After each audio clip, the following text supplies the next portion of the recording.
이번 한 주간도 주의 은혜 가운데 승리하는 그런 한 주간이 되시기를 간절히 축원을 드립니다. 나이아가라 폭포를 다니던 조그만 배가 있었는데요, 이 보트가 뒤집혀서 남자 2명이 빠지게 되었습니다. 급한 물살 때문에 떠내려가는 이 사람들을 구하기 위해서 주변에 있는 사람들이 밧줄을 구해가지고요, 그리고 이 사람들에게 밧줄을 던져서 결국은 이 2사람이 다 그 밧줄을 붙잡고 구해지게 됩니다. 그런데 물살이 너무 센 관계로 이게 불안한 겁니다.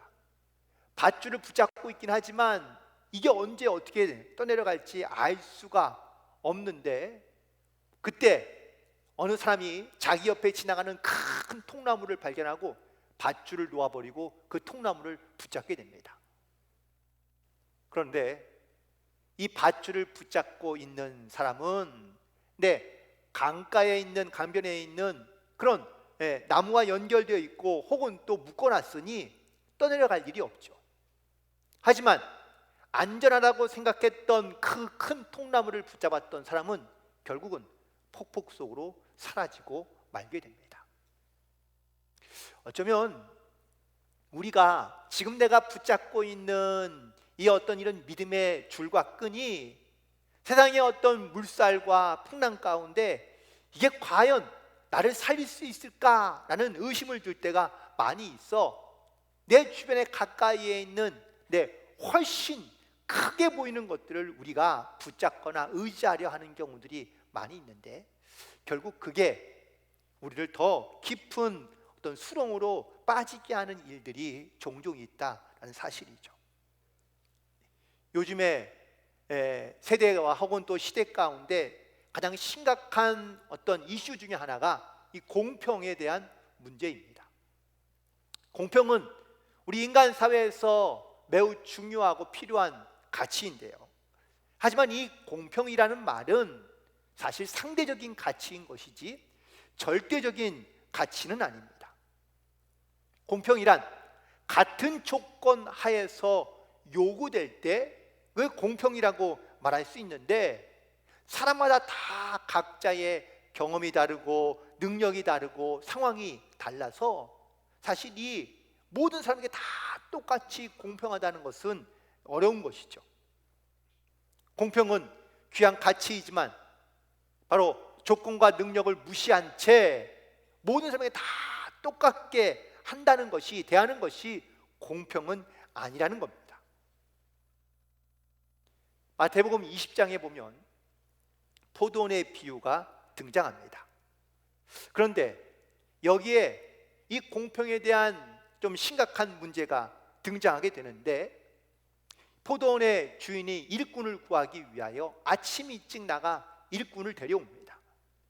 그런데 이 포도원 주인은 아침만 일찍 나간 것이 아니라 오후 늦게도 나가서 한 일꾼을 데려오게 되는데요, 한 일꾼은 아침부터 오후 늦게까지 일하지만 늦게 데려온 일꾼은 바로 1시간만 일하고 똑같은 품삯을 받게 됩니다. 그러니 당연히 오래 일한 일꾼이 불평을 하게 되는 것이죠. 일한 만큼의 정당한 대가를 요구하는 것이, 이것이 마땅하고 당연하고 논리적인 주장이 됩니다. 그러나 이 비유 가운데 포도원 주인은요, 자기가 한 행동이 옳다, 잘못한 것이 없다라고 이야기하는데, 그 이유는 여기에 있습니다. 먼저 처음에 포도원의 일꾼을 부를 때에 그 사람과 약조한 것은 내가 하루의 품값을 주겠다라고 약속하고 데려왔기 때문에 하루의 품값을 주는 것이 맞다는 것이죠. 그런데 오후 늦게 불러와서 1시간만 일한 사람에게도 똑같은 하루의 품삯을 주는 것은, 이거는 뭔가 좀 공평해 보이지 않는 겁니다. 그러나 주인의 마음은 이런 겁니다. 아침에 일찍 와서 일을 한 사람만 하루의 품값, 가족을 부양하기 위해서 하루의 품값이 그 사람에게만 필요한 것이 아니라 오후 늦게 일을 한, 짧은 시간을 일했지만 그 사람도 역시 가족을 부양해야 하는 그러한 하루의 일당은 반드시 필요하다라는 것을 생각하며 고려하여 그에게 한 데나리온을 주게 된 것이죠. 하지만 포도원 주인의 이런 생각과 이런 마음을 모르는 일꾼들은 불평할 수밖에 없습니다. 자기보다 조금밖에 일을 하지 않은 그 사람이 자기와 똑같은 대우를 받는 것, 자기보다 못한 사람이 나와 똑같은 대우를 받는 것을 사람들은 별로 원치 않고, 그리고 불공평하다고 생각하기 때문이죠.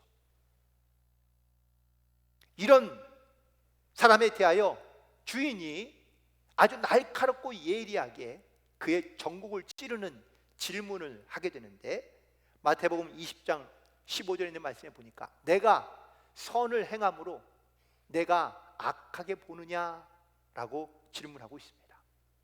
여러분, 공평의 문제 과연 어떻게 다루면 좋을까요? 많이 일한 사람에게 많은 그런 수당을 주는 것은 당연하겠죠. 그런데 점점 일한 사람이나 일하지 않은 사람이 다 공평하게 받는다면, 물론 그것도 역시 의미 있는 일이긴 하겠지만, 이 공평의 문제로 말미암아 사회 곳곳에 어려움들이 생기고 있는 것을 보게 됩니다. 정치, 경제, 문화, 교육, 다 기타 등등에서 이 공평의 문제로 말미암아 점점점 평준화가 되어가고 있는 것은 좋은 일일 수도 있겠지만, 오히려 이 평준화 혹은 또 공평으로 인하여 사람들이 옳고 그름을 판단하기 어렵고, 또한 옳고 그른 것에 대하여 분명히 말하지 못하는 그런 시대 가운데 우리가 살아가고 있다라는 사실입니다. 우리는 하나님의 선하심에 대하여 혹은 또 하나님의 그 의도나 목적에 대하여 우리는 과연 어떻게 바라보고 있느냐라는 사실입니다. 심지어 하나님께서 선한 일을 하시지만 우리는요, 이것을 하나님의 선하심으로 보지 아니하고 오히려 불평하며 원망하는 일도 우리 가운데 있을 수 있습니다. 예레미야 29장 11절에 있는 말씀에 보면 너희를 향한 나의 생각을 내가 아나니 평안이요 재앙이 아니니라, 너희에게 미래와 희망을 주는 것이라고 말씀하고 있는데요, 하나님은 우리에게 평안을 주고 희망을 주기를 원하시는 이런 하나님의 선하신 뜻이 있지만, 우리는 이 하나님의 선하신 뜻을 잘못 알거나 혹은 또 오해하여 오히려 불평등하고 불평을 우리 가운데 늘어놓을 수밖에 없는 내 삶의 여러 가지 많은 문제들을 우리가 만나게 될 때가 많이 있다는 것이죠. 오늘 우리가 함께 읽은 본문에 있는 말씀은 오병이어에 대한 이야기입니다.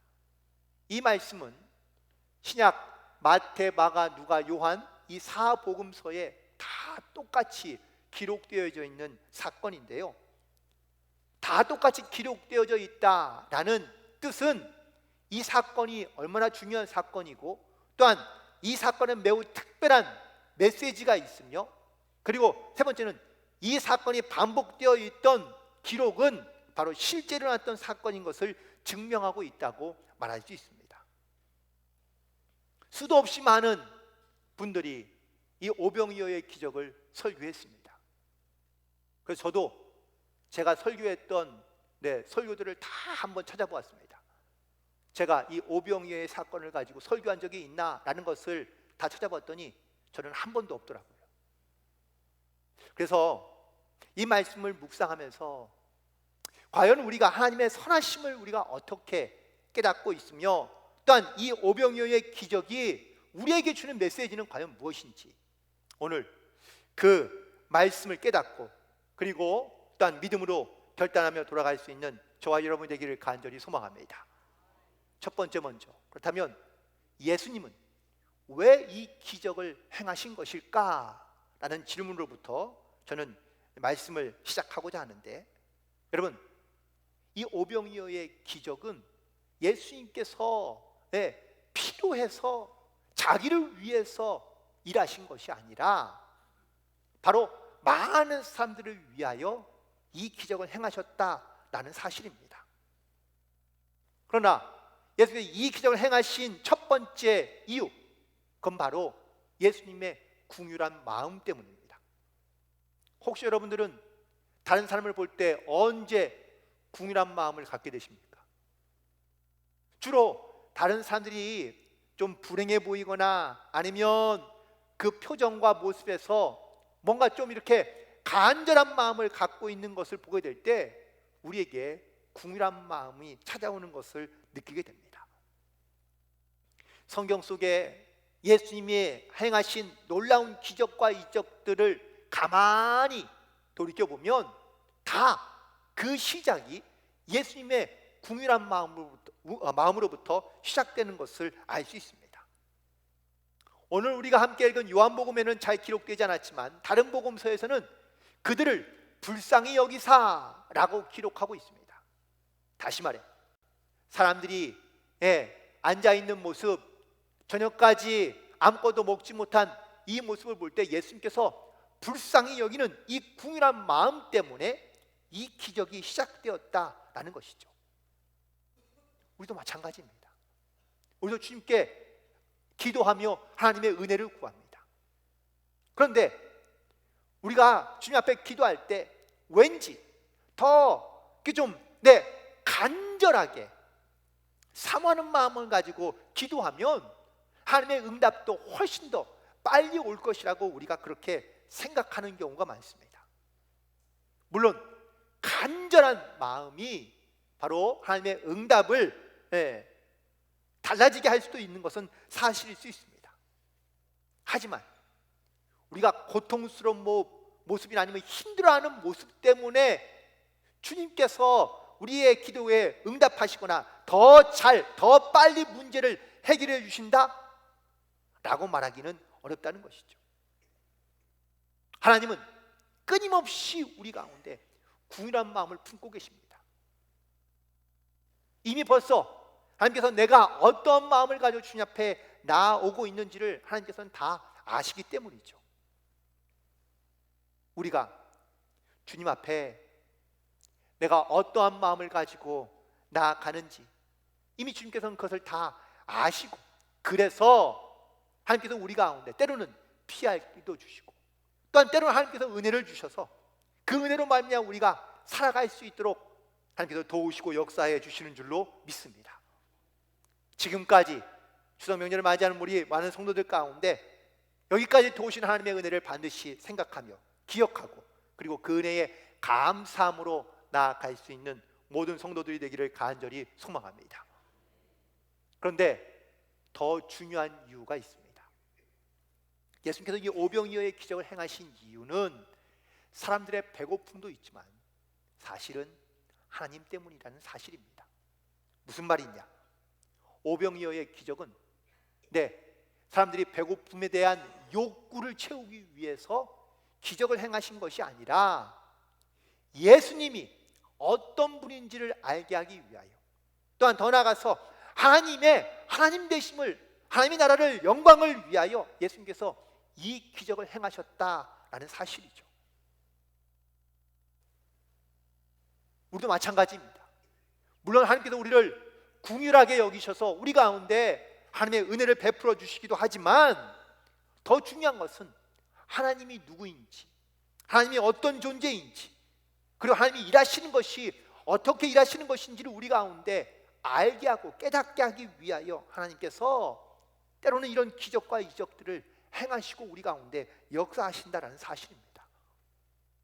그러므로 여전히 내 삶에서 일어나는 수많은 기적과 이적들을 여러분들이 경험하고 있다면 그 일을 통하여 하나님께 영광을 돌리고 하나님의 살아계심을 믿음으로 고백하며 나아갈 수 있는 그런 복된 성도들이 되기를 간절히 소망합니다. 그렇다면 두 번째, 이 기적이 필요한 사람들은 과연 어떤 사람들이었을까라는 겁니다. 많은 사람들이 예수님을 따랐는데 이 예수님을 따랐던 사람들은 첫 번째는 표적을 따르는 사람들이었다라는 사실입니다. 우리 함께 읽지 않았지만 본문 2절에 보면 큰 무리가 따르니 이는 병자들에게 행하시는 표적을 보았기 때문이라고 말씀하고 있습니다. 맞습니다. 많은 사람들이 예수님을 따랐던 이유, 기적이 필요했던 사람들은 바로 예수님이 행하시는 표적을 보았고, 그 표적을 보기 위해서 혹은 그 표적의 어떤 은혜를 얻기 위해서 예수님을 따랐고 예수님께 나아왔던 것입니다. 그런데 이 오병이어의 사건을 중심으로 사람들의 관심이 달라지기 시작합니다. 이전까지는 예수님께 행하시는 표적을 보기 위해 왔지만 이 오병이어의 기적을 체험하고 난 다음부터는 26절에 있는 말씀에 보니까 예수님께서 이렇게 말씀하십니다. 너희가 나를 찾는 것은 표적을 본 까닭이 아니요 떡을 먹고 배부른 까닭이다. 사람들의 관심사가 달라졌다는 겁니다. 이전까지만 해도 주님의 이적과 표적을 보기 위해 따라왔던 사람들이 이제는 예수께서 주시는 떡 때문에 그 음식을 먹고 자기의 배를 채우기 위하여 예수님을 따라다니게 되었다라는 것이죠. 혹시 우리는 혹은 나는 왜 예수님을 따르거나 혹은 예수님의 기적과 표적을 기대하고 있는 것입니까? 우리가 예수님의 표적을 기대하며 소망하는 가운데 주님 앞에 나아왔던 심령들이 있었지만 어느 순간부터 내가 잘 되고 내가 배부르고 내 문제를 해결하기 위하여 우리가 그렇게 주님을 찾고 있으며 혹은 주님의 기적을 우리가 필요로 하고 있는 것은 아닌가 라는 그러한 영적인 도전들을 다시 한번 해보게 됩니다. 우린 끊임없이 주님의 기적과 이적을 바랍니다. 하지만 어느 순간부터 우리는 예수님을 보는 것이 아니라 내 문제를 보고 있거나 혹은 내가 내 배고픔과 내 아쉬움을 해결하기 위하여 예수님을 찾고 있는 것은 아닌지를 다시 한번 돌아봐야 한다라는 사실입니다. 또한 두 번째, 이 기적이 필요한 사람들은 가만히 보니까 바로 임금이 필요한 사람들이었다라는 사실을 깨닫게 됩니다. 오늘 보면 15절에 있는 말씀에 보면 그러므로 예수께서 그들이 와서 자기를 억지로 붙들어 임금으로 삼으려는 줄 아시고 다시 혼자 산으로 떠나가셨다고 기록하고 있습니다. 예수님께 모인 이유가 처음에는 무엇이었죠? 내 표적을 보기 위함이었습니다. 그러나 이 오병이어의 사건으로 인하여 그들의 관심사가 바뀌었습니다. 먹는 것을 얻기 위함이었고 또 이런 자기의 굶주림, 자기의 배고픔을 채워줄 수 있는 분이라면 자기들의 임금으로 삼아도 부족하지 않겠다라고 생각했다는 겁니다. 그래서 사람들은 예수님을 붙잡아 억지로 임금을 삼으려 하는 것을 아시고 예수님은 그 사람들을 떠나 산으로 혼자 올라가신 것을 볼 수 있습니다. 처음에는 신앙생활도 마찬가지죠. 처음에는 하나님의 은혜를 깨닫고 감사하고 또한 그 은혜에 내가 정말 기쁨으로 순종하는 삶을 살다가도 점점 내 안에 인간적인 욕심과 욕망이 생기기 시작하면 예수님을 내 삶의 주인으로 고백하며 살아가는 것이 아니라 예수님을 내 문제의 해결사로 여기며 살아가는 경우가 많다는 겁니다. 내 삶에, 내 신앙에 이런 반전이 일어나서 진짜 내 삶의 주인이 예수님이 아닌 자기가 스스로 주인이 되어 있거나 자기의 욕심과 욕망을 바로 이루기 위한, 그래서 예수님을 이용할 수밖에 없는 그러한 위치로 우리가 바뀌어진 삶을 살아가고 있다라는 사실이죠. 혹시 내 삶에 예수님의 혹은 하나님의 기적이 필요하십니까? 우리는 날마다 하나님의 은혜 가운데 살아가고 있다고 고백합니다. 이것도 기적이라면 기적이라고 말할 수 있습니다. 우리가 이런 하나님의 은혜를 날마다 고백하며 혹은 날마다 경험하며 은혜 가운데 살아가면서도 여전히 우리는 예수님께서 내 인생의 주인 되신 것을 인정하지 못하거나 아니면 그것을 기억하지 못하며 살아갈 때가 많습니다.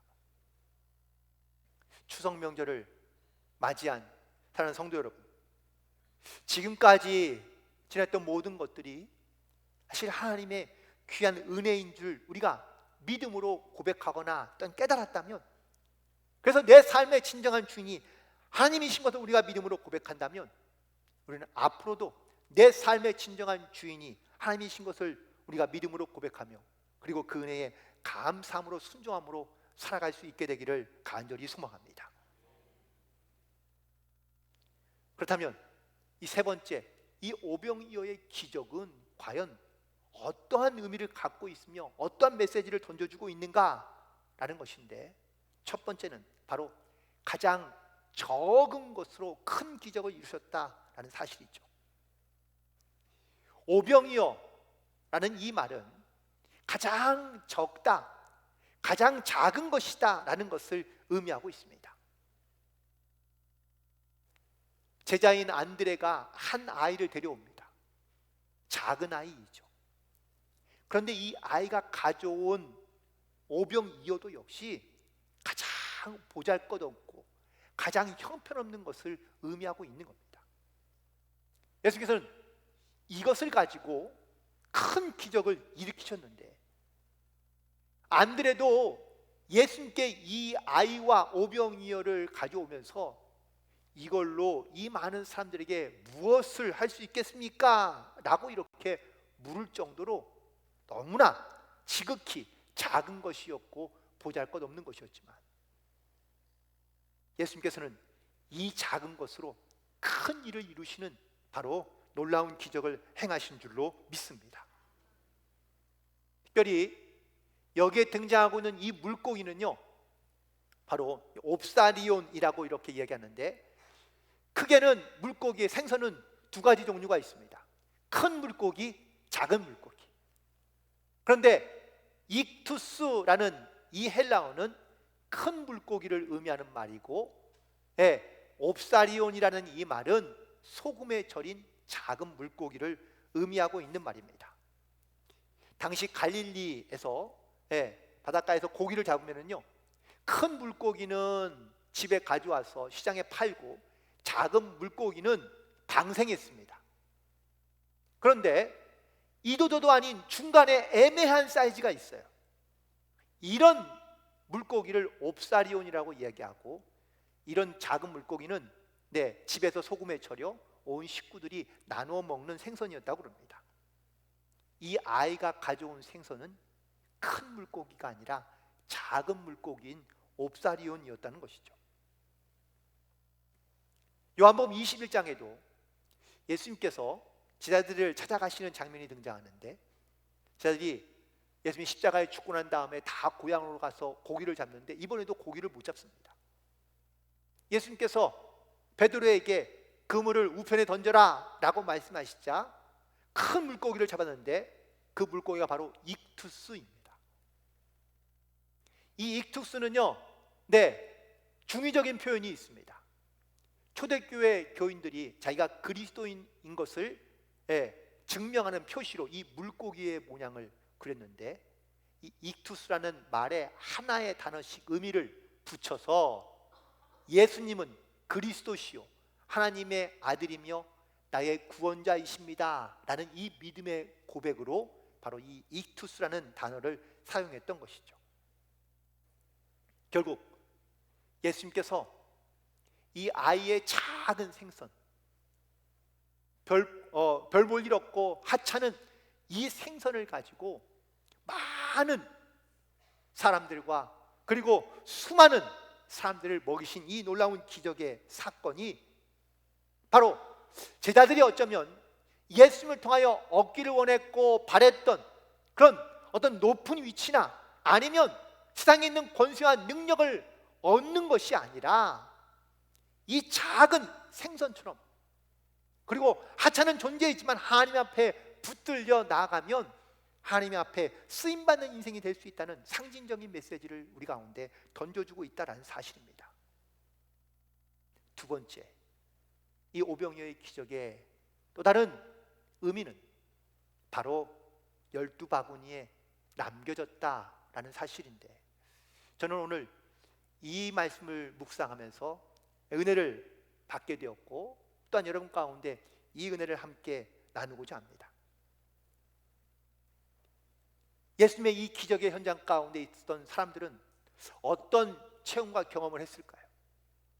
야, 보리떡 5개와 물고기 2마리로 이렇게 수천 명을 먹어요? 이 놀라운 기적을 행하신 예수님을 향하여 그들은 임금을 삼고 싶은 만큼 아주 강렬한 욕망이 생긴 겁니다. 하지만 예수님은 이 사건을 통하여 사람들의 욕망과 사람들의 필요를 채우기 위해서 이 기적을 행하신 것이 아닙니다. 예수님이 하나님의 아들이신 것을 증명하기 위해서이고, 하나님께서 살아계신 것을 나타내기 위하여 이 기적을 행하신 것이죠. 그런데 오늘 말씀 가운데 예수님께서 사람들에게 다 떡을 나눠주고 난 다음에 그 나머지 부스러기를 버리지 말고 다 모아오라고 명하십니다. 예수님께서 왜 먹고 남은 떡을 다 가져오라고 명하셨을까요? 저는 오늘 이 말씀을 묵상하면서 내 삶에 일어나고 있는 수많은 하나님의 기적 같은 일들을 내가 경험하며 살고 있지만, 그것이 귀하고 또한 귀하게 여겨지지 아니하고 하찮게 여기거나 아니면 쓸모없다고 여겨져 우리가 이것들을 기억하지 않거나 잊어버린 채 살고 있는 것이 많기 때문이지 않다. 끊임없이 우리는 하나님의 은혜 가운데 살고 있으면서도 이것이 하나님의 은혜인지를 분별하지 못하며 깨닫지 못하고 살고 있는 것이 아닐까. 만약 오병이어의 사건 속에서 많은 사람들이 자기 먹고 싶은 만큼 다 배불리 먹고 난 다음에 남은 것을 다 버렸다면, 과연 그들이 이 기적의 사건의 뜻과 의미를 깨닫고 그리고 감사함으로 살아갈 수 있었을까? 남은 떡을 모아보니 12바구니에 가득하게 되었다고 말씀하고 있습니다. 작은 것이지만 그것이 모이면 하나님의 큰 은혜가 된다는 것을 우리 가운데 보여주고 있는 사건이라는 것이죠. 옛말에도 티끌 모아 태산이라는 말이 있습니다. 하지만 요즘은 우리는 티끌조차 모으려 하지 않습니다.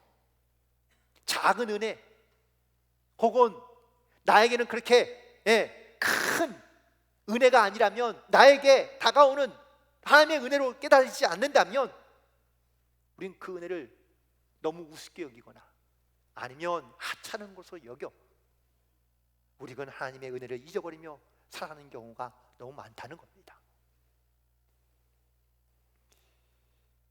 말씀을 묵상하면서 그래서 내 삶에 이 작은 기적들이 모아 큰 기적을 이루게 하시는 하나님의 은혜를 다시 한번 경험하게 되는데, 제가 지난주에 사모님들을 모시고 베트남의 나트랑으로 수련을 떠나오게 되었는데요. 가면서 말씀을 묵상하면서 하나하나 참 하나님의 작은 은혜들이 모여서 얼마나 큰 은혜를 경험하게 됐는지를 고백하게 됩니다. 가기 전부터 태풍이 온다고 그러더라고요. 걱정을 많이 했습니다. 그걸 기도하고요.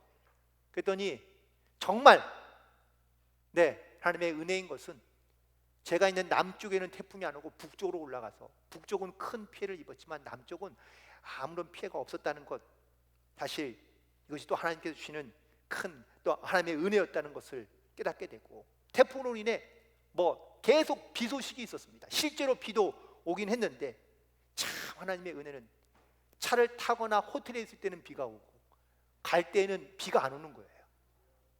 그래서 옮겨 다닐 때마다 참 하나님의 은혜였다라는 것을 고백하게 됩니다. 수련의 기간 동안 아프거나 불평하는 사람 없고 부정적인 사람이 없고, 또한 좋은 가이드를 만나고, 그래서 이런 작은 은혜들이 잘 모아지게 되니 정말 그 모든 수련의 기간이 얼마나 큰 은혜로운 시간이었는지 알 수 없습니다. 추석 명절을 맞이했습니다. 지난 9개월 가까이를 우리가 하나님의 은혜 가운데 사실은 살아왔는데 크고 작은 은혜들이 다 있겠죠. 그런데 정말 내 인생에 기억될 만한 큰 은혜들은 우리가 잘 기억하고 있거나 아니면 그 은혜에 대해서는 우리가 감사하지만, 여러분, 작은 하나님의 은혜에 대해서는 혹시 감사하고 계십니까? 그런데 그 작은 기적과 은혜들이 모여서 내 삶을 이끌어가고 있다는 이 놀라운 사실에 대하여 우리는 과연 얼마나 감사하고 있나요? 지금도 우리는 예수님의 기적과 은혜가 필요하다고 고백합니다. 그리고 기도합니다. 오병이요, 이 단어는 사실 기적과는 좀 먼 단어 같이 들릴 수밖에 없습니다. 너무 작고 너무 하찮고 사실 볼품도 없는 것이지만 이 쓸모없는 것들이 바로 예수님의 손에 붙들리고 나니 그 작은 것들이 모여서 큰 은혜를 이루는, 기적의 역사를 만들어내는 놀라운 일이 나타나게 되었다라는 사실인 것이죠. 지금도 내 삶에 정말 보잘것없는 하찮은 것들로 많이 모여있는 것 같지만 이 것들이 다 모여서 지금의 내 모습과 내 삶을 이끌어가고 또 하나님의 은혜가 무엇인지를 깨달아 알며 그래서 더 큰 은혜를 사모할 수 있는, 믿음으로 살아갈 수 있는 이런 역사가 우리 가운데 항상 나타나고 있음을 깨닫고 고백하며, 그리고 더욱더 하나님의 그 신뢰를 사모함으로 믿음으로 나아갈 수 있는 모든 성도들이 되기를 간절히 소망합니다. 추석 명절을 맞이한 여러분의 모든 가정 그리고 여러분의 모든 삶 가운데 이런 작은 은혜들이 모여 더 큰 은혜를 감당하며 그 은혜로 말미암아 기뻐하며 감사하는 복된 명절이 되기를 주님의 이름으로 간절히 축원을 드립니다.